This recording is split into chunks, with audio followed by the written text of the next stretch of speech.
Boa noite a todos. O Dr. Paulo Lobo, atual presidente da Sociedade de Ortopedia, pediu para eu fazer essa abertura.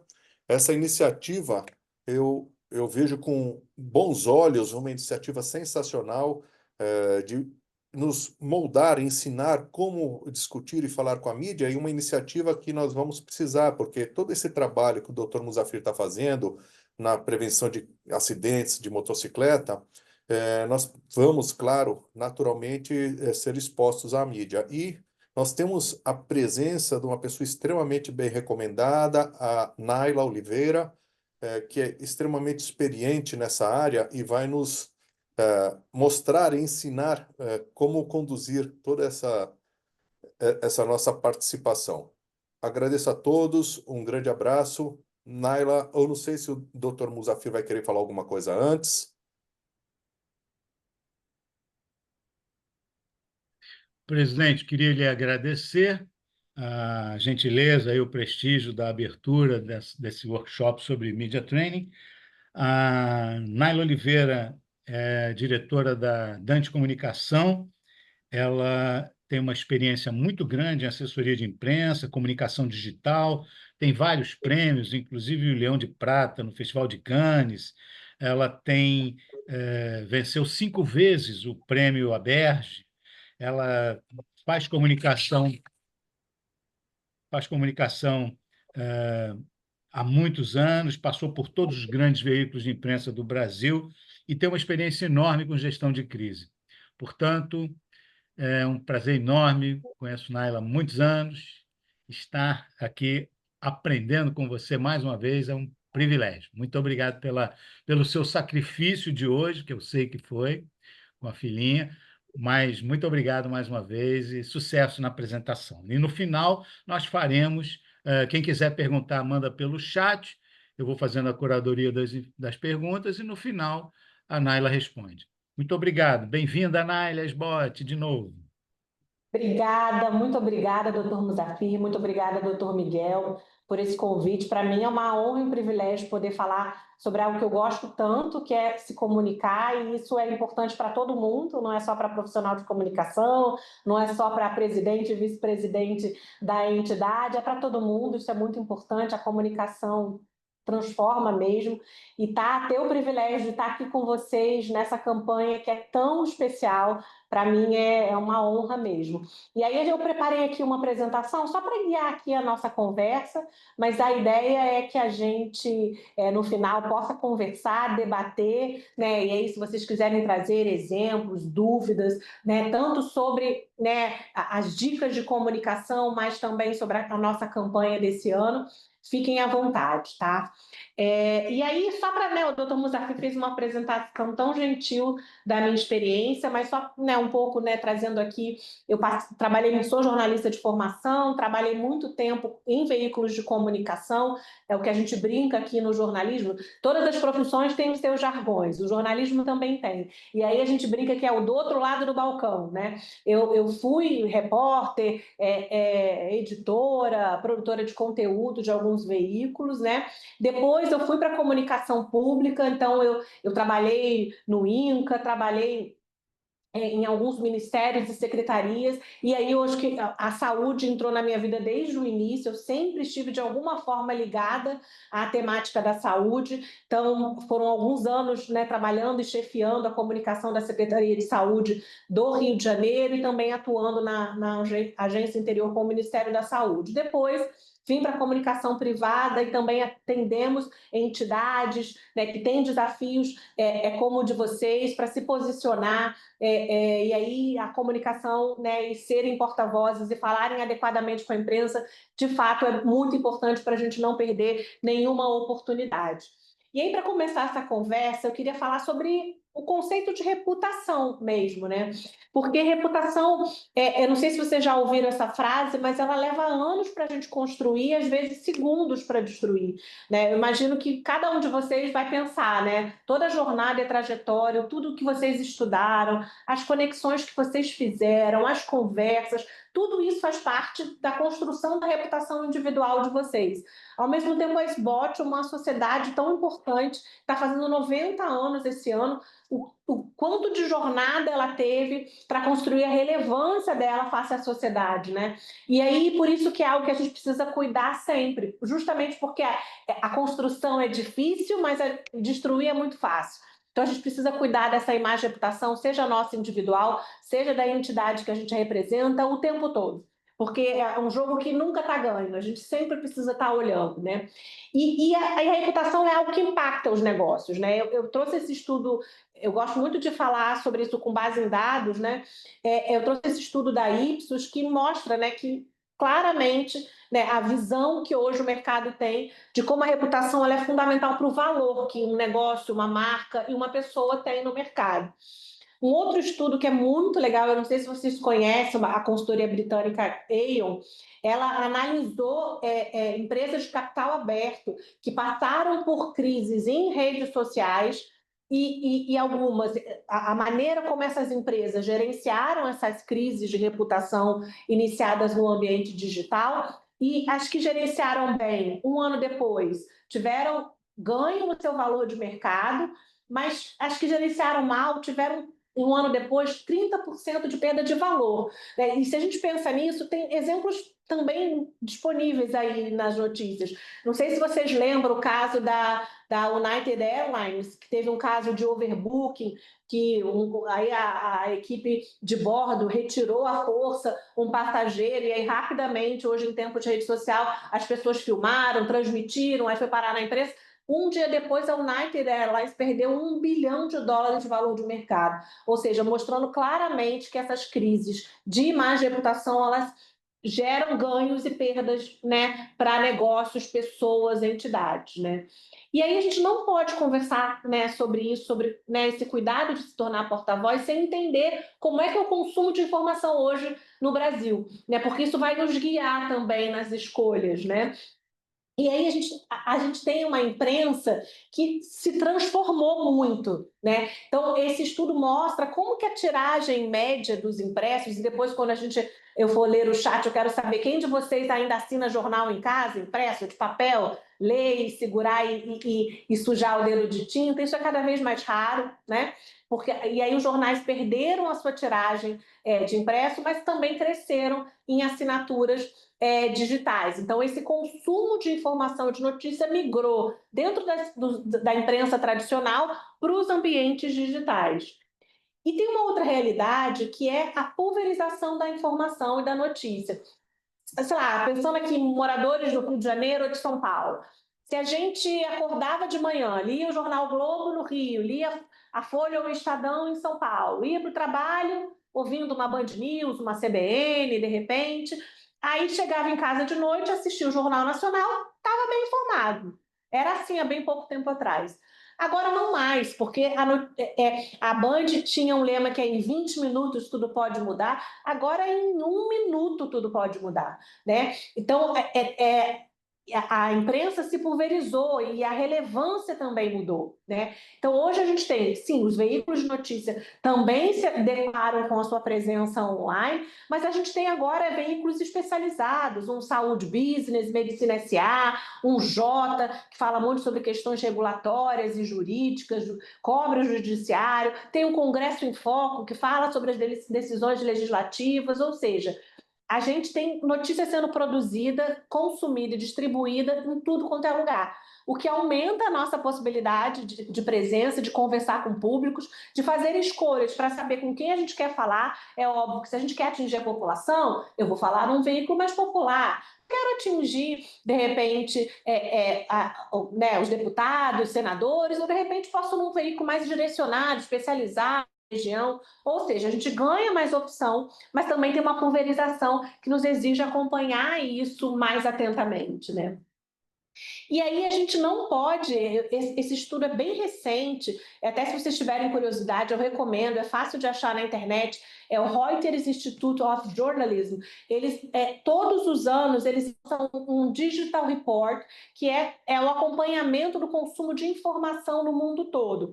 E o Brasil, como é um país estratégico, pelo número de pessoas que nós temos, mas por ter peso econômico também, ele ganha capítulos à parte. E aí esse estudo é muito recente, foi divulgado recentemente, e mostra a evolução do consumo de informação no Brasil na última década, né, mais ou menos. E aí a gente vê como que o veículo impresso perdeu completamente a relevância, né? E aí a gente vê que, né, online e via redes sociais é aonde a população brasileira consome informação essencialmente. Isso mostra o desafio que, por exemplo, a imprensa tradicional tem de posicionamento, né? Então não adianta mais ter sua versão online, tem que estar presente nas redes sociais de forma estratégica para que o público consuma a informação de uma imprensa, né, tradicional, reconhecida, porque as pessoas estão se comunicando via isso. E aí me chama muita atenção o dado que não está nesse gráfico ainda, mas mostrando que podcast, chatbot de inteligência artificial tem quase o mesmo percentual de veículos impressos, por exemplo. Então, hoje as pessoas estão indo lá no chat GPT, fazendo perguntas sobre algum assunto e ficando satisfeitas com a informação que eu vi lá. Então, o que nos torna também, né, tem muitas preocupações e debates que a gente pode ter mais profundo sobre isso, mas essa é a realidade do consumo da informação.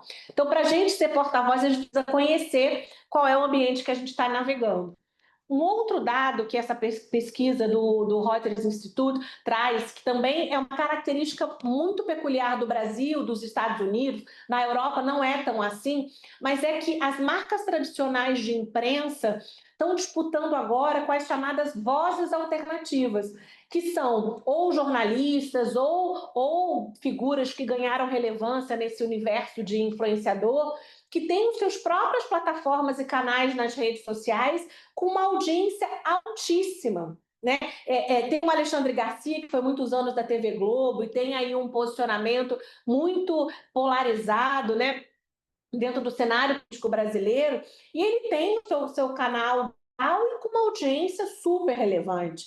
O Léo Dias, que é o chamado fofoqueiro, que fala de celebridades de um jeito super complicado, mas ele tem uma audiência absurda, né? Aí o Augusto Nunes, o Hugo Gloss, ou seja, a imprensa tradicional está competindo também com esses influenciadores da notícia, porque a população consome notícia essencialmente online e, sobretudo, por redes sociais.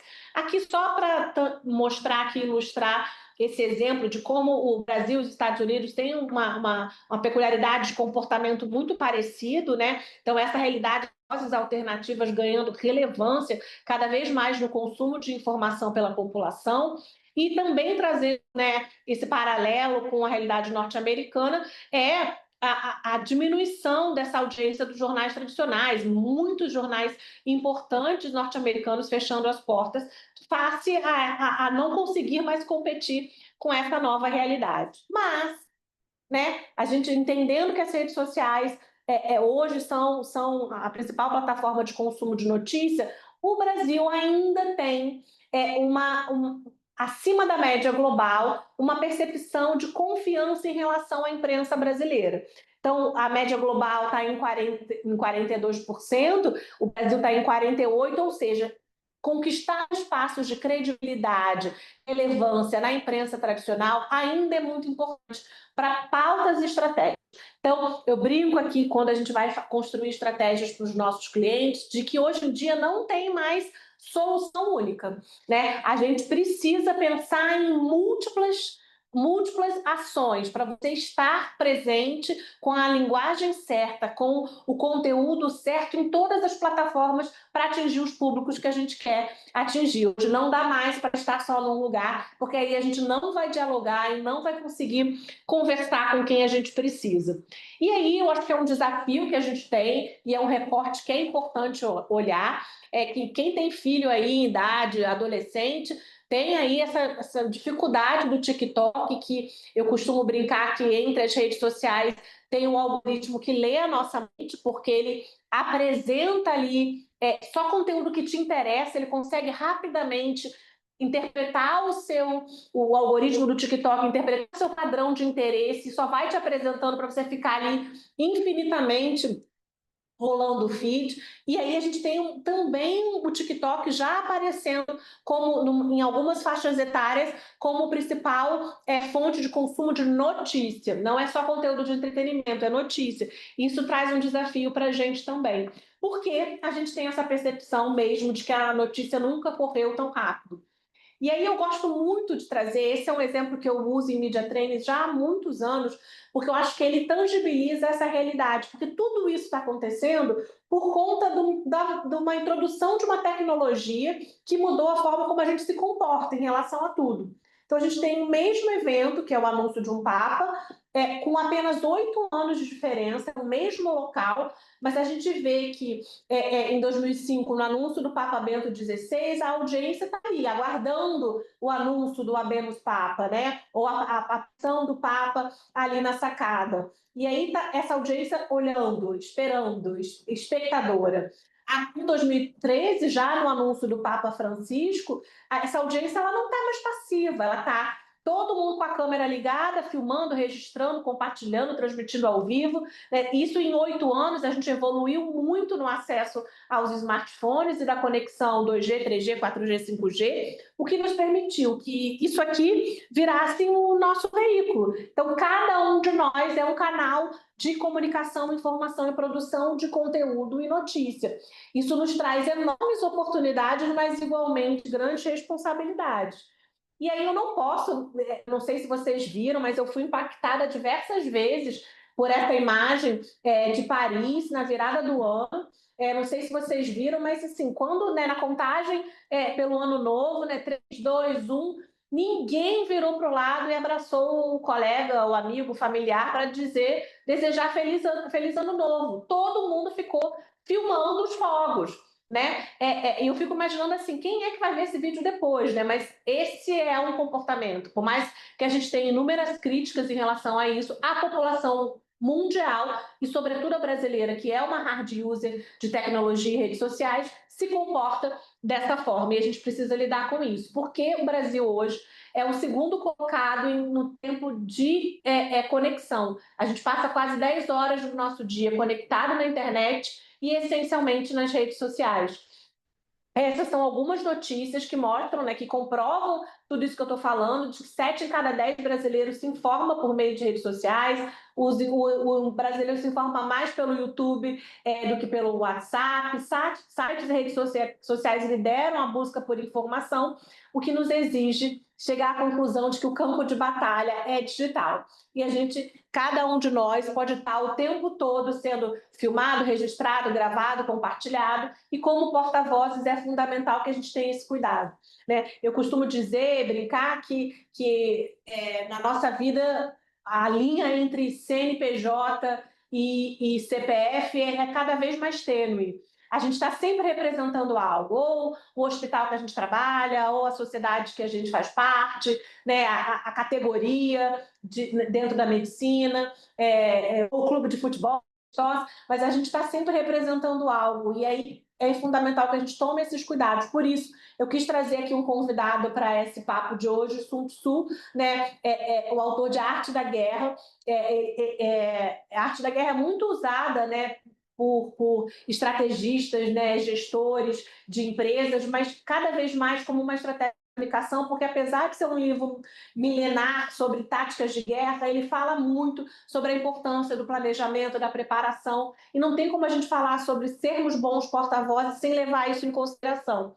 Então, eu trouxe uma frase do Sun Tzu que acho que abre caminho para essa fase da nossa conversa, que é: conheça o terreno e use a favor. Por isso que tão importante a gente entender que a reputação é algo muito importante e que a gente precisa persegui-la, construí-la o tempo todo, entender o padrão de consumo de informação da população brasileira para a gente poder se posicionar como bons porta-vozes. E aí a gente entender um pouco o que é notícia, o jornalismo.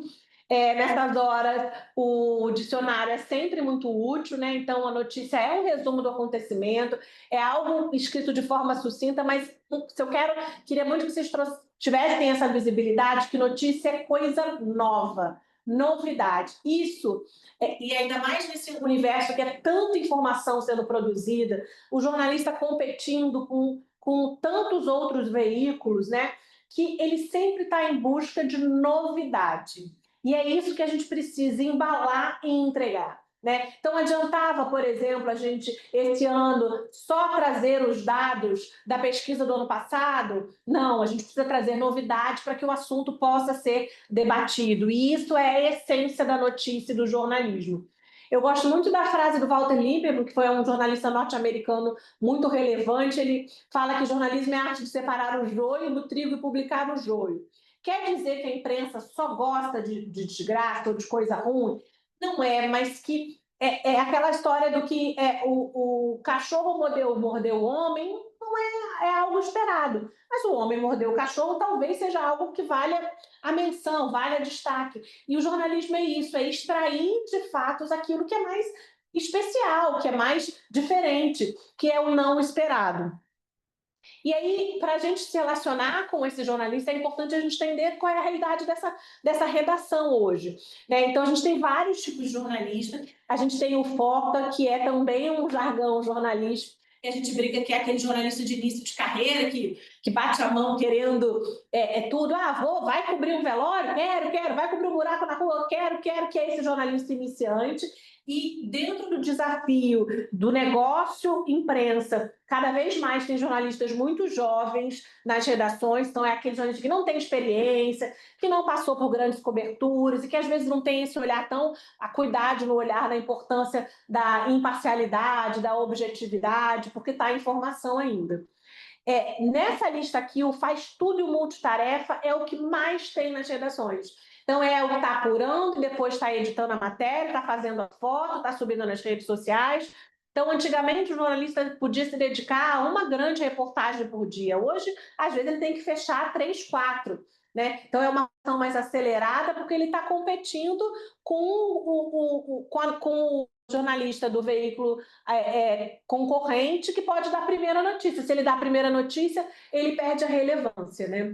E o tal jornalista experiente, que é aquele com anos de profissão, ele é um jornalista que aqui, até na realidade da imprensa brasileira, ele acaba virando, se ele é muito experiente, ele acaba virando um editor, um chefe de reportagem. Por exemplo, na imprensa europeia, um repórter especial, por exemplo, muito experiente, ele não precisa virar editor para ter uma ascensão financeira, por exemplo, né? No Brasil, não. Para você ter um melhor salário dentro do jornalismo, você tem que ir para uma dessas áreas, ou chefe de reportagem. E, às vezes, as redações um excelente repórter que nem necessariamente é tão bom editor. Então, a gente tem essa realidade do jornalista experiente cada vez mais ocupando o cargo de chefia e saindo das ruas da apuração. O setorista, e aí saúde é um desafio, a gente tem cada vez menos jornalistas de saúde nos veículos, né? Antigamente era uma editoria muito relevante, hoje ela está cada vez menor. Na pandemia, esse olhar para a saúde voltou, então alguns veículos abriram, né, essa editoria, retomaram suas editorias de saúde, trazendo jornalistas especializados, mas pós-pandemia agora a gente já vê isso se diminuindo, o que nos traz um desafio, porque esse jornalista que vai ser o interlocutor, por exemplo, das suas entrevistas, não vai entender do que a gente está falando. Às vezes não vai entender o que é traumatologia, não vai entender o que você falar, né, de um termo mais técnico. Então, por isso que a gente precisa ser didático. Essencialmente, o jornalista que vai fazer entrevista é um generalista, né, que acompanha do buraco da cidade a uma campanha de redução de acidentes de moto a alguma cobertura política, por exemplo.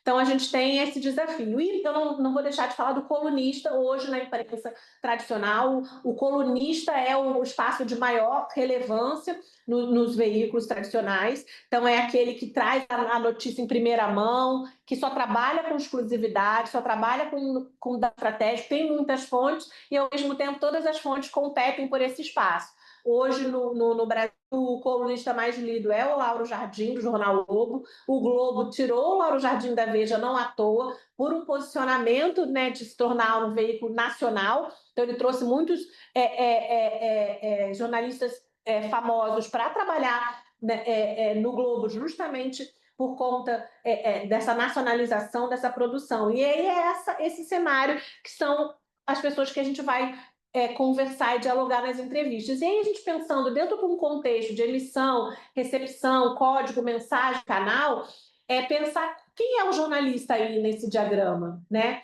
E o jornalista, ele é, na verdade, o canal. Ele é para quem a gente vai passar a mensagem que a gente quer passar, que é por meio do código que é essa mensagem vai chegar no meu receptor. Então, por exemplo, se eu sou a Febraban e houve uma redução na taxa de juros, dependendo do veículo, eu vou me posicionar de um jeito ou de outro, porque se for um veículo popular, a redução na taxa de juros ajuda o crédito imobiliário. Mas se eu estiver falando num veículo de finanças, tem outras implicações. Então, tudo depende para quem eu quero falar, para eu escolher o veículo adequado, o repórter adequado, para chegar, levar a mensagem, usar esse canal adequadamente para levar a mensagem a quem eu preciso.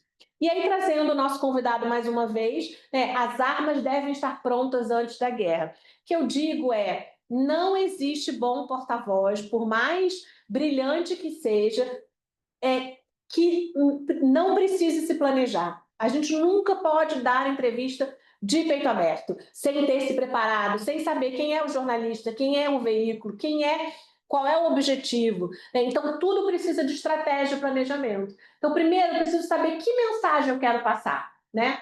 É como você ou a sua entidade querem ser vistos, né? Então, ou seja, ao final dessa entrevista, que imagem eu quero que o repórter tenha da minha mensagem, da minha pessoa e transmita e traduza isso na reportagem que ele vai escrever. Tudo isso tem que ser pensado e planejado antes de dar a entrevista, né? Eu avaliei os riscos e fragilidades, ou seja, eu tenho qual é essa oportunidade de fala, eu tenho todos os dados na mão. Tudo isso é fundamental para vocês antes de dar uma entrevista. Nunca, se alguém ligar, você pode falar aqui, por mais especialista que você tem, entenda antes. Quem é o repórter? Quem é o veículo? Qual é o objetivo da matéria? Né? O que eu quero falar? Como eu quero ser reconhecido? Esse planejamento e essa preparação são fundamentais para uma boa entrevista. E aí, eu brinco, né? Eu quando trabalhei eu trabalhei também, antes da Secretaria de Saúde, eu trabalhei na equipe do governo do Rio de Janeiro, na comunicação, e eu estava nessa equipe na época que o presidente Barack Obama veio fazer a visita ao Brasil. Então, eu participei, junto com a comitiva da Casa Branca, da organização e estruturação de como seriam essas visitas, essas agendas. Então, acompanhei a preparação das falas, oportunidades. Não sei se vocês recordam, o Barack Obama fez uma grande fala no Teatro Municipal do Rio de Janeiro, e o Obama, né, ele é indiscutivelmente um orador, né, um orador genial. Então, ele tem talento para falar. Nem todo mundo tem e nem todo mundo precisa ter. Ele tem o dom da fala, ele fala muito bem, ele é muito bem articulado, ele é muito bom porta-voz. Mas mesmo ele sendo tudo isso, ele se prepara, ele lê, marca o discurso, marca aonde ele vai fazer uma inflexão, onde ele vai fazer uma pausa, porque o bom orador ele não vai desperdiçar a oportunidade de fala em qualquer seja esse ponto de contato. Então, eu preciso saber estudar e definir que mensagens eu quero passar. Eu preciso conduzir a conversa com essa jornalista, ou seja, ser didático, falar de forma clara e simples, lembrando que esse jornalista não necessariamente tem o mesmo conhecimento que a gente tem, né? Imaginar uma frase forte dessa entrevista e repetir ela pelo menos 3 vezes, porque aí você está martelando a mensagem, né? E isso é muito importante para que o jornalista, quando ele for escrever a matéria, ele tenha em mente fixado aquilo que é importante da fala.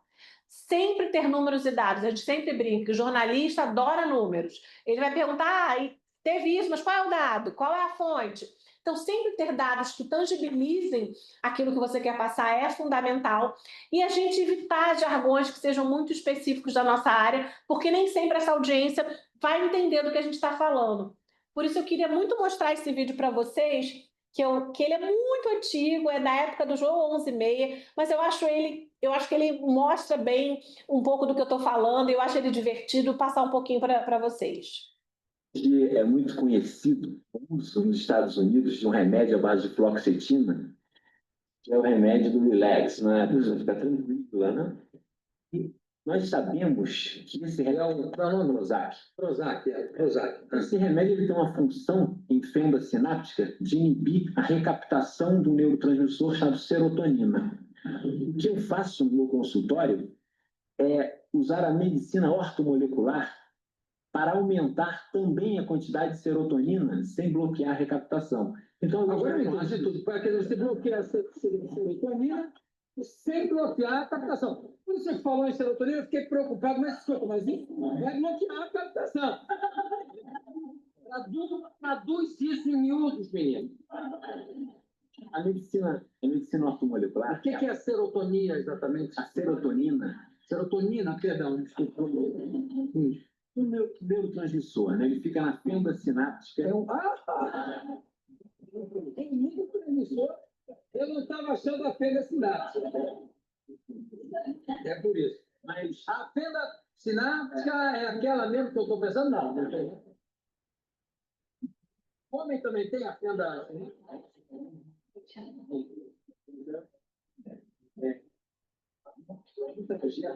Nervoso, entre um neurônio e outro, existem as fendas, onde acaba uma célula nervosa e começa outra. E se a serotonina cai ali na fenda, se abaixa o pool, ou seja, a concentração de serotonina nessa fenda sináptica, causa síndromes clínicas como muita ansiedade, esse tipo de coisa. Exatamente aí que entra o Prozac. A serotonina pode ser usada romanticamente? Por exemplo, deixa eu botar a minha serotonina na tua fenda sináptica? Não.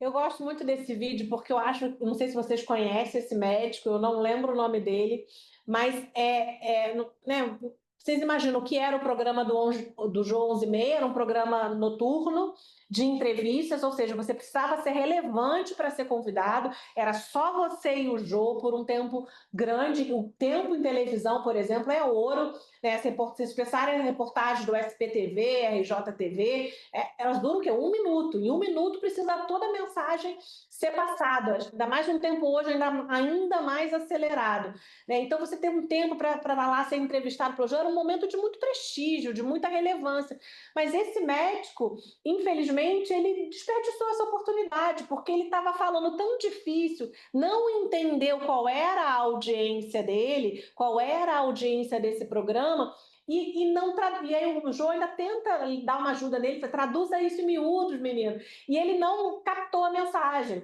E aí acabou que, eu não tenho a menor dúvida de que ele tem muito conhecimento, ele tinha uma oportunidade ali de mostrar esse conhecimento, mas ele virou piada. E aí é fundamental, se eu estivesse falando num congresso para pares, fazia todo sentido, mas se eu estou num programa que é jornalismo / entretenimento, que é um programa leve, eu preciso adequar a minha mensagem, por isso que é fundamental a preparação, né? Então por isso que a fala fácil, simples, para garantir que o jornalista ele entenda a minha mensagem e a passe corretamente, né?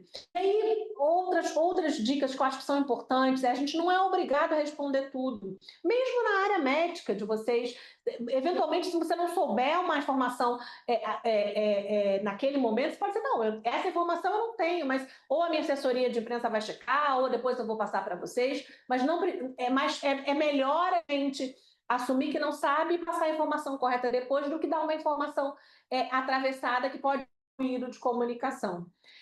Ao ser perguntado por um tema que a gente não domina ou não é a sua área ou a sua especialidade, a gente pode dizer, olha, eu não sou a melhor pessoa para falar sobre isso, a melhor pessoa é fulano, ou né, quem trabalha, por exemplo, em unidades corporativas tipo hospital, não, é o outro diretor, não tem nenhum problema. A gente não pode se posicionar em fóruns que não são, né, ou que possam nos trazer cascas de banana, né?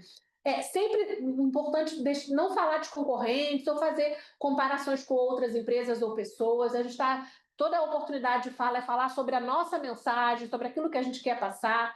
Fundamental evitar temas polêmicos. Se a gente trouxer temas polêmicos, o jornalista vai usar deles, porque o jornalista precisa de clique, né? Hoje, dentro desse desafio de muita informação sendo produzida, como a gente viu, e as pessoas nesse consumo via rede social, que são plataformas rápidas, não são densas, o jornalista precisa do clique. Por isso que os títulos eles são chamativos, porque eu preciso que a pessoa queira clicar para ler a minha matéria. Então, se você trouxer um tema polêmico, o jornalista vai explorar, né? não encarar críticas, eventuais críticas como perseguição, né? E não brigar com o mensageiro, né? A gente brinca, às vezes, quem está mais acostumado a dar entrevista e se relacionar com a imprensa, às vezes a gente tem opiniões pessoais sobre um jornalista ou outro, né? E tudo bem ter, mas na hora que a gente está na entrevista, a gente está representando alguém, alguma entidade, ou a SBOT, ou a unidade de saúde que eu trabalho. Então, é nessa hora que a gente tem que ter frieza, calma e tranquilidade, e independente de opinião pessoal, passar a mensagem que a gente se propõe a passar. Tem uma técnica que é a técnica da ponte, né? Que é, às vezes, pegar, às vezes, a pergunta, né? Eu gosto muito da frase do Kissinger, né? Quais são as perguntas que você tem para as minhas respostas? Ou seja, eu estou preparado, eu já sei o que eu quero dizer, eu preparei os dados das mensagens, então não importa a pergunta que o jornalista vai fazer, eu vou passar as minhas mensagens. E se porventura o jornalista que estiver conduzindo essa conversa para um tema polêmico, que não é o foco da entrevista, eu posso fazer uma ponte e trazer ele de volta para a nossa conversa. Sei lá, faz uma pergunta difícil, você não, olha, então é verdade que os hospitais estão reutilizando órtese e prótese? Pessoal, olha, na verdade, o que é importante aqui dessa conversa é a gente falar de uma campanha fundamental da SBOT, que é para redução de acidentes. O nosso compromisso hoje é reduzir acidentes, para tentar contribuir para a redução dessas lesões tão mais graves que estão vindo. Ou seja, eu faço uma ponte com a pergunta dele e trago de volta para a mensagem que eu quero passar. Essa é uma técnica muito importante de conversa que pode e deve ser bastante usada em temas sensíveis. É sempre bom, no final, perguntar se o jornalista ficou com alguma dúvida para garantir que ele entendeu. Se tiver um erro numa publicação de matéria, é sempre importante a gente pedir correção, porque matéria é documento, né? Então, esse mais online, né, que é de fácil acesso, se fica lá uma coisa que não foi exatamente o que você disse, se não tem a versão, ela vira verdade. Mas também é muito importante a gente não subestimar ou ignorar fatos, isso sobretudo em crise. Então, se tem alguém dizendo, está começando a falar sobre um assunto aqui, estão reclamando muito sobre essa unidade hospitalar e é mais do que as outras, não ignore. Analise, porque pode virar uma crise e aí a gente não consegue estancar o problema antes dele acontecer. E aí, pensando nessas dicas de o que fazer e como fazer, o que é importante a gente não fazer? Subestimar as situações, esperar que um assunto sensível desapareça, ignorar as percepções externas sobre um determinado assunto, ser arrogante no discurso ou no tratamento, ou desacreditar vítimas, autoridades e críticos. Né? Isso são coisas que a imprensa em geral tem muita pouca receptividade. Então, são coisas que no dia a dia a gente não deve fazer, e a gente sabe que unidade de saúde é potencialmente geradora de crise todos os dias, o dia todo. Então, é importante a gente também estar muito atento a isso, para não ter que dar entrevista sobre notícia ruim, deixar só para dar entrevista de notícia boa. E aí, eu encerro aqui com mais uma frase do nosso convidado, que é: treinar sem parar, mesmo em tempos de paz, é o que garante a vitória na guerra. Nos treinamentos, nos media trainings que eu costumo dar, eu, em geral, dou uma dica que é você, não sei se vocês têm o hábito de gravar áudio para vocês mesmos. Agora o WhatsApp tem aquele meu consumo, né? Um grupo de você com você mesmo. Uma técnica para você ver se a sua mensagem está correta, objetiva, clara, grava um áudio. Se imagina dando uma entrevista, respondendo uma pergunta, manda essa mensagem e para você mesmo depois se escuta. Usei uma palavra que não é tão clara, falei num ritmo que não é tão bom, ou foi devagar demais, ou foi rápido demais. Um porta-voz, ele sempre treina antes, porque ele nunca vai despreparado para uma entrevista. E aí eu vou voltar rapidamente a palavra para o Dr. Muzafir, para ele falar um pouquinho dessa campanha desse ano, que depois eu vou contar algumas novidades para vocês.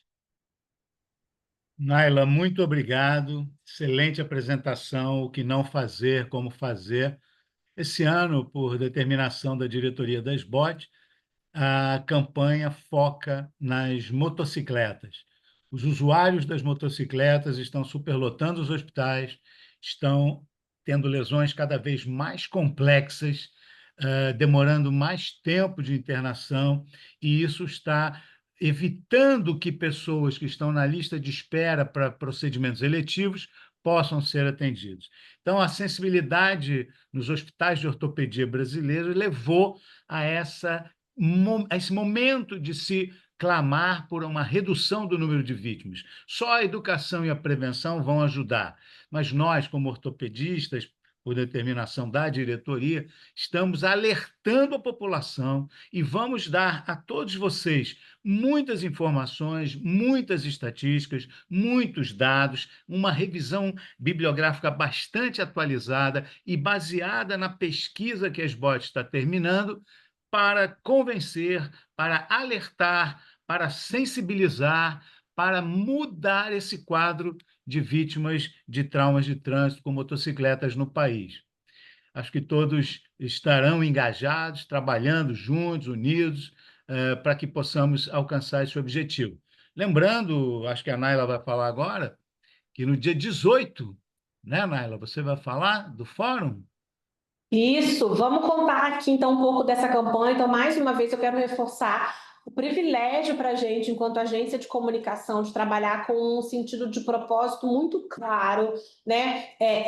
Quem ama, é apaixonado por comunicação, como eu, como a gente aqui na Dante, ter uma possibilidade de trabalhar por uma causa tão nobre é muito bacana. Então, eu parabenizo a SBOT por essa decisão dessa temática, por trazerem esse compromisso, porque ele realmente é muito importante para a sociedade.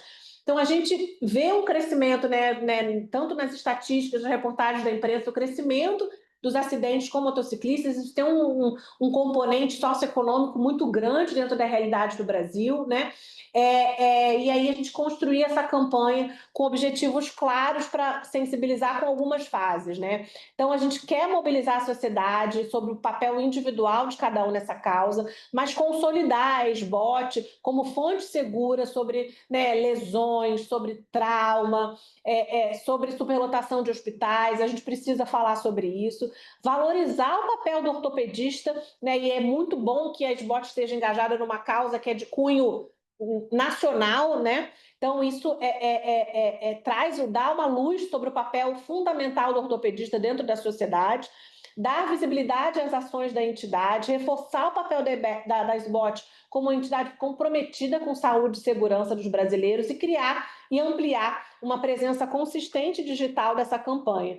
Então, com muita felicidade, a gente apresenta para vocês a logo da nossa campanha, Na Moto, na Moral. A gente lançou na semana passada e começou a publicar os primeiros conteúdos. Queria pedir muito que vocês sigam. A gente está com perfis no Instagram, no TikTok, no X. E por quê? A gente escolheu dentro da estratégia, e tem tudo a ver com a minha apresentação, eu preciso estar nos canais onde essa população, que precisa ser impactada com essa informação, mais está. Então, hoje a gente tem, com base em estudos, o Instagram, o TikTok e o X, o antigo Twitter, são as redes sociais mais consumidas por essa população. Então, se a gente quer engajá-los, a gente vai estar presente ali, com a linguagem própria para falar com eles.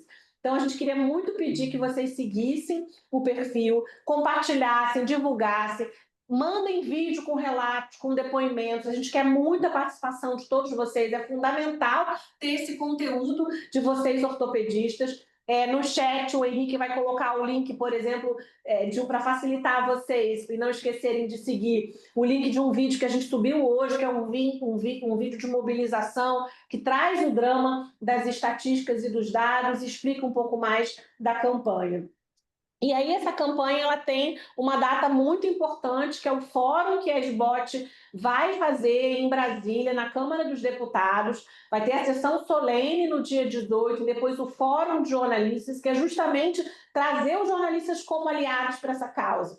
Apresentar os dados dessa pesquisa que está sendo feita, né? Exclusiva, mais uma vez, o jornalista gosta de novidade, né? Então, uma pesquisa feita com levantamento profissional, a partir da parceria da SBOT, junto com a gente, o Instituto Informa, muito acostumado em fazer pesquisa, e aí a gente vai apresentar esses dados nesse fórum e justamente ganhar a relevância da imprensa e trazê-los como aliados para fazer mais conversas, matérias e debates e se engajar nessa campanha. E aí a gente tem o QR Code, que é justamente fundamental a participação de cada um de vocês. Se puderem divulgar para seus amigos ortopedistas, que a gente tem essa pesquisa aqui. Se vocês quiserem acessar, se não conseguirem apontar o QR Code para a tela, no chat aqui vai estar o link também da pesquisa para vocês participarem. É fundamental que a gente consiga fazer vocês participem até sexta-feira, para o time de dados do Instituto Informa consiga compilar e transformar isso em um resultado de uma pesquisa consolidada. Uma novidade também é que até o final da semana a SBOT está lançando uma landing page com essa pesquisa, com essa campanha. Lá tem os materiais, então lá vocês vão poder baixar posts de redes sociais para vocês compartilharem, né? Tem dicas importantes para o usuário de moto, né? E aí o papel fundamental da SBOT com tudo isso. Então, vocês muito em breve vão receber também o link dessa landing page, que está lindona, que é justamente para a gente mobilizar a sociedade nessa campanha, e é fundamental a participação de vocês, divulgando, dando visibilidade, mandando conteúdo para a gente, que a gente quer postar vocês nas redes da campanha. Naila, explica por que chegou nesse nome Na Moral. Isso foi um estudo, a gente fez aqui muito brainstorm com o time da agência inteiro, e aí junto com a diretoria da SBOT a gente exercitou. E aí uma das coisas que a gente tem para entender qual é a linguagem, né, seria muito importante que a gente não usasse uma expressão que fosse muito regional, né, e o na moral é uma expressão utilizada no Brasil inteiro, né? A gente pensou em várias outras expressões que são usadas por motociclistas, mas que têm um entendimento. E na moral é uma expressão para se conectar com a linguagem do motociclista, mas ao mesmo tempo na moral traz o conceito de moralidade, né, do que é correto, né? Então a gente usa o jargão, que é uma conexão entendida no Brasil inteiro, né? Ao mesmo tempo a gente se conecta com aquilo que a gente quer. Aí são todas as discussões mais amplas que a SBOT vem tendo em todas as esferas, né? Executivo, legislativo, para assumir esse compromisso para resolver esse problema que só se agrava. Então, aí a gente fez muito estudo aqui, pesquisa Google, pesquisa de nomes, e a gente chegou nessa proposta de campanha com nome fácil para se conectar com essa audiência. Obrigada, gente. Acho que eu consegui fazer no horário combinado. Deixa eu parar aqui a apresentação para eu voltar a ver todos vocês. E aí, acho que a ideia é a gente abrir para perguntas, né? Isso. Presidente Arcari, quer ler alguma pergunta? Fique à vontade, Muzafir, para conduzir esses questionários. Eu gostaria de parabenizar a Naila. Gostei muito da apresentação, foi muito didática. Eu acho que está sendo muito útil para nós todos que estamos aqui, e vai ser ainda, porque vai ficar gravada essa apresentação. Acho que todos os sócios vão ter acesso a toda a sua explicação. Mas, doutor Muzafir, fique à vontade para conduzir o chat. Então, Naila, bate e volta. Qual é a regra mais importante ao dar uma entrevista?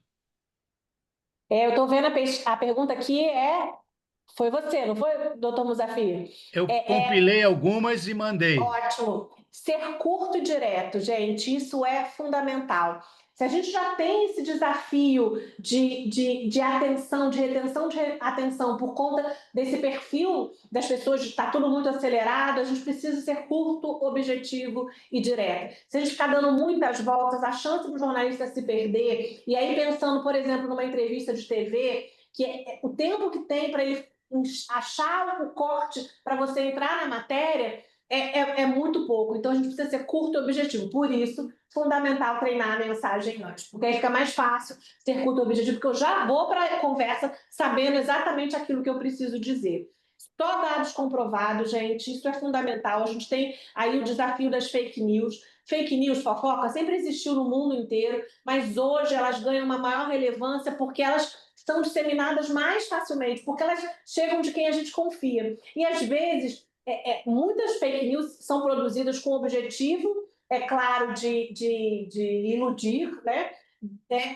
Conscientemente, mas a gente recebe aquele texto, aquele card, aquele vídeo que parece tão real que a gente nem pensa muito e compartilha. Assim como a gente não deve fazer isso, né? E tem discussões aí legislativas muito relevantes sobre a regulamentação das redes sociais, né, do cuidado, da responsabilização sobre a produção e disseminação de fake news, nós, como profissionais, porta-vozes, lideranças, temos que ter esse cuidado redobrado. Então, sim, só dar dados comprovados. Porque se vocês são a autoridade no assunto medicina, ortopedia, é fundamental que as fontes sejam confiáveis, senão vocês perdem credibilidade. Então, isso é muito importante. É sempre bom a gente tentar evitar a escolha dos verbos, das palavras, elas são muito importantes, porque a palavra tem poder, tem força, né? Então, por exemplo, se eu estou numa situação difícil, eu evitar palavras alarmistas, né? Então, vamos supor, numa situação que vocês estão dando uma entrevista por conta de uma crise, de algum problema na unidade de saúde que vocês representam. Evitar catástrofe, né? Grande problema, porque a palavra ela pode dar uma proporção que é tão grande que de repente a gente não quer dar. Então, a gente escolher o verbo adequado, escolher a palavra adequada para não sermos alarmistas. Temos que ser objetivos, técnicos, precisos, né? E aí é isso, assim, explicações difíceis, a pessoa não vai reter essa informação. Então, é sempre bom, né? Ser o mais objetivo e fala fácil possível.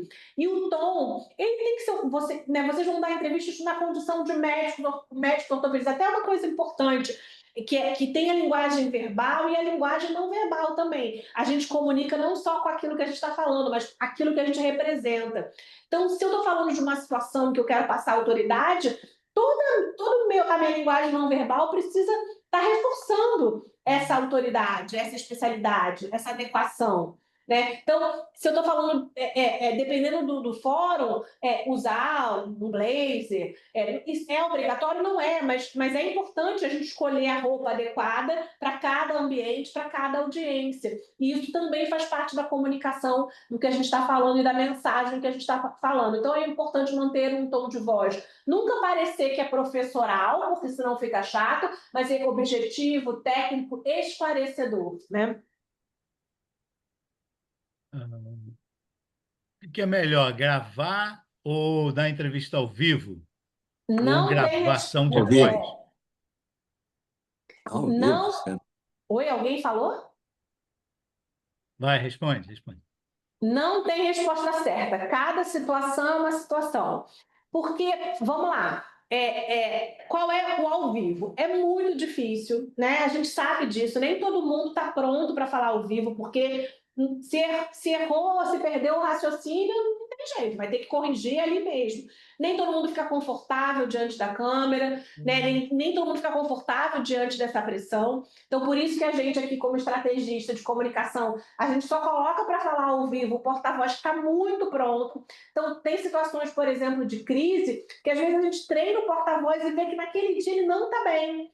Se ele não está bem, não vamos expor ele para um ao vivo. Aí a gente vai escolher uma outra forma de garantir a mensagem. O vivo é para quando você está pronto, seguro, preparado.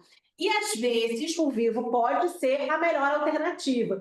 Porque o vivo ele tem o poder de você não ser editado. Então, se você tem uma mensagem muito importante e que você não está conseguindo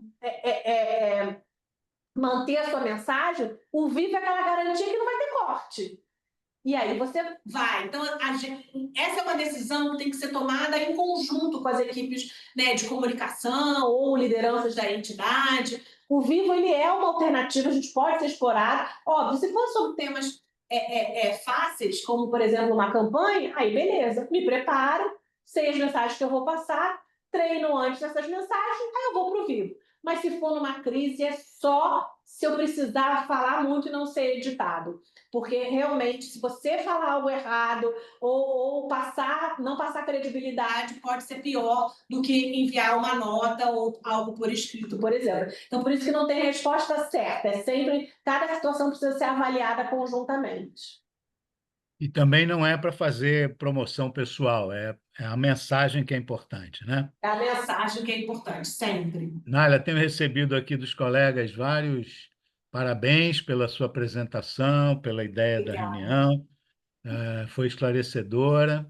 Abro a palavra aí para os colegas agora, Henrique da TI da SBOT, se alguém quiser fazer uma pergunta diretamente à Náila, por favor, estamos quase acabando. nosso presidente, a Kari. Tem uma pergunta aqui que é bem importante: como lidar com um jornalista tendencioso ou capcioso numa entrevista ao vivo? Excelente pergunta. É isso, gente. A relação, cada um é uma pessoa, e cada pessoa tem uma característica. Adoraria dizer que não existe o jornalista tendencioso e capcioso, mas, infelizmente, existe. E aí, a primeira coisa que a gente tem que fazer eu não posso ir para essa entrevista sem saber o perfil do jornalista. Com quem eu vou falar? Qual é o perfil de comportamento dele? Ele é mais ácido? Ele é mais crítico? Porque é importante a gente saber isso para a gente garantir que a gente não vai ser pego numa pegadinha. Mas, se for alguém ali que fica ali, né, mas ao mesmo tempo, né, a gente não pode, um jornalista ele tem um papel, né, de tentar tirar, de explorar cada detalhe da informação. Esse é o papel dele. Então, às vezes, pode ser aquele jornalista mais perguntador, que vai ali no detalhe e tal. É ser calmo, preciso e objetivo. E aí, mais uma vez, o porta-voz que vai preparado, independentemente de eventual tendência que o jornalista quiser ir para algum lado, faz a técnica da ponte. Pega um detalhe da pergunta dele e traz ele de volta para aquilo que você quer dizer.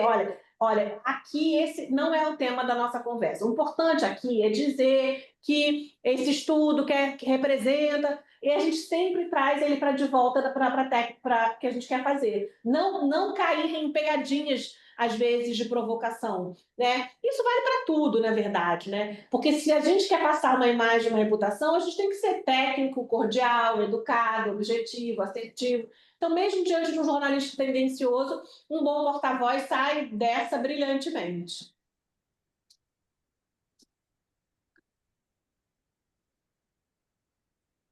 Mais alguém? Alguém mais tem alguma pergunta para a Naila aproveitar essa expertise toda?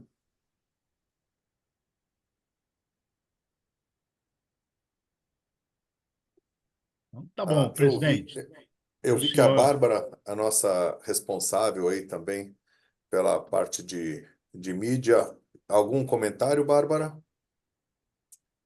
Acho Presidente, que a Bárbara, acho que ela precisou sair da sala. Ela tinha outra reunião às 20. Acho que ela já saiu. não, sem problema. Bem, então, e o Admilson, Admilson. Não, é o senhor. eu já perguntei aí do capcioso, do tendencioso. Essa pergunta foi minha, então já a Naila já respondeu. Eu acho que é importante saber que tem esse outro lado, né, que é um lado meio nebuloso. Eu lembro que o professor Enéas Carneiro era um expert nesse tipo de situação, né, Naila? Então eu aprendi muito. Então vale a pena ouvir as entrevistas do Enéas Carneiro, viu, gente? Acho que ele Com sabe certeza. muito bem nas entrevistas capciosas. Não, perfeito. Bem, se não tem mais perguntas, nós já estamos no nosso horário, 20 horas e 2 minutos. Eu só posso agradecer a Naila, ao Muzafir, a todos que colaboraram e todos que estão aqui. E em nome do presidente, o Dr. Paulo Lobo, agradecer a todos e Muito bom. relembrar que essa entrevista vai ficar disponível no site da SBOT a todos que queiram assistir. Alguém mais gostaria de fazer algum comentário ou algum elogio à Naila? Pode ter crítica também.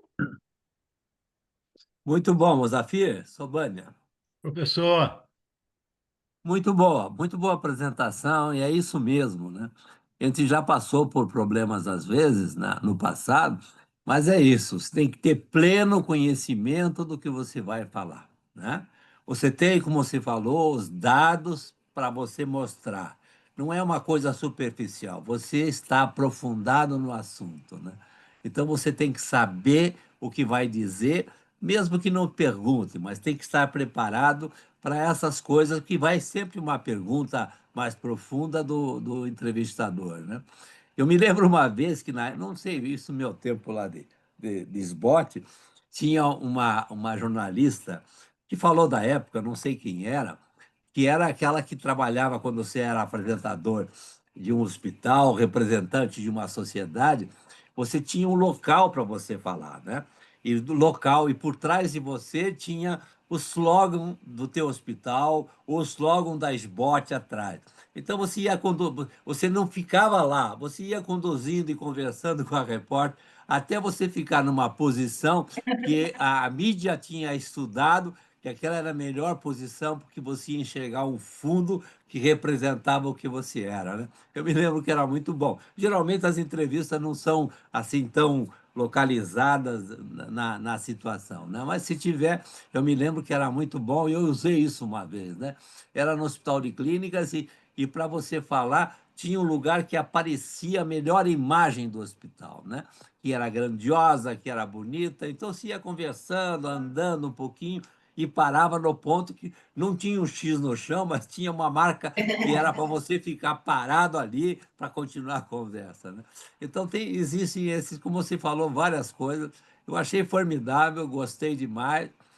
Não vou usar muito mais, porque já estou meio fora dessas coisas, mas eu acho que quem estudar isso, quem vê, tem que fazer uma boa propaganda, cara, desse vídeo para que todo mundo, né?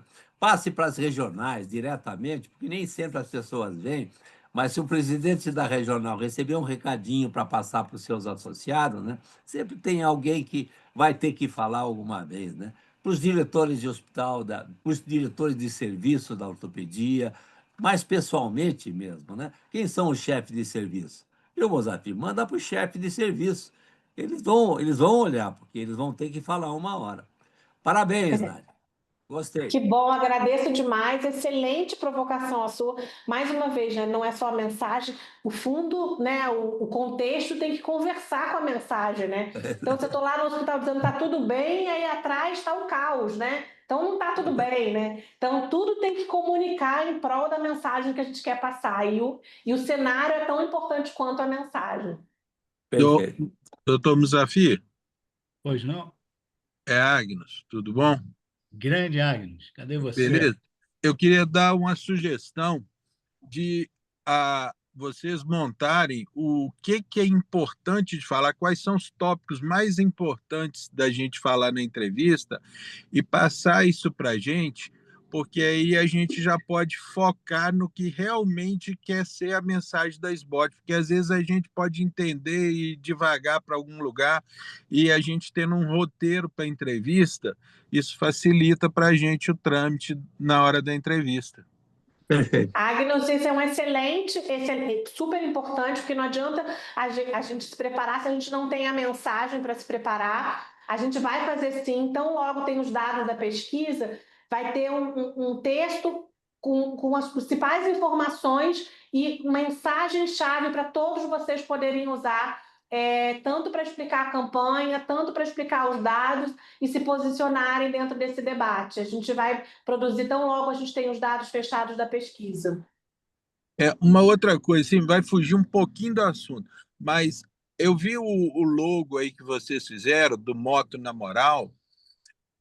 A gente sabe que tem muito motoclube, e assim, uma forma talvez da gente chegar nesse pessoal, que eu acho que há uma dificuldade muito grande do nosso público em nos ouvir. Uhum. É um público muito difícil de ser acessado. De repente a gente criar alguma coisa com esse logo para o pessoal pôr na jaqueta, pôr na moto, pôr no capacete, pôr no carro, pôr tipo um adesivo.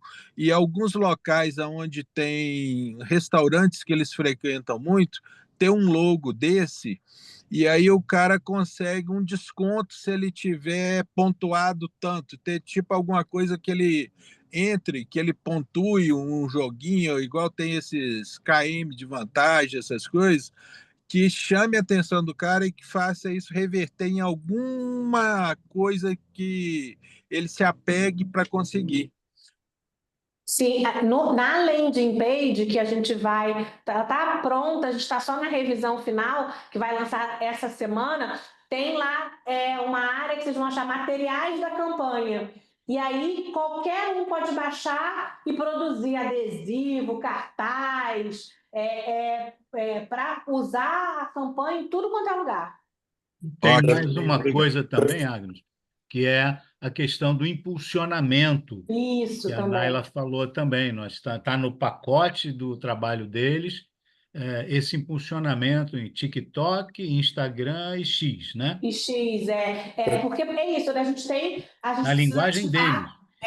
ativar essa campanha. Vocês vão ver que os conteúdos, a gente tem conteúdos mais institucionais, né? E tem conteúdos dessa linguagem mais do meme, né? Que conversa direto com esses públicos, né? Porque, né, quando a gente fala de motociclistas, e o Agnus muito bem observou, são vários públicos, né? Então, por exemplo, a gente está contatando motoclubes e mandando material específico para eles também ajudarem nesse engajamento, né? Tem a realidade dos motoboys, dos motociclistas de favela. Então, por exemplo, a gente está buscando uma parceria com o Digital Favela para ver se eles nos apoiam também, conversar com esses outros públicos também. Então, isso sem sombra de dúvida, e o impulsionamento é fundamental, porque a gente vai definindo por públicos e fazer esse conteúdo chegar a essas pessoas específicas. Então, essa é uma parte da estratégia da campanha que ela é muito importante. Perfeito. E quando que as nossas regionais vão poder divulgar isso que vai estar na landing page? A gente já vai organizar isso. Sexta-feira. Eu vou organizar bem. Antes de mais nada, é claro, antes de encerrar a gravação, eu gostaria novamente de parabenizar a Naila. Eu gostaria de pedir que o Henrique encerre a gravação nesse momento,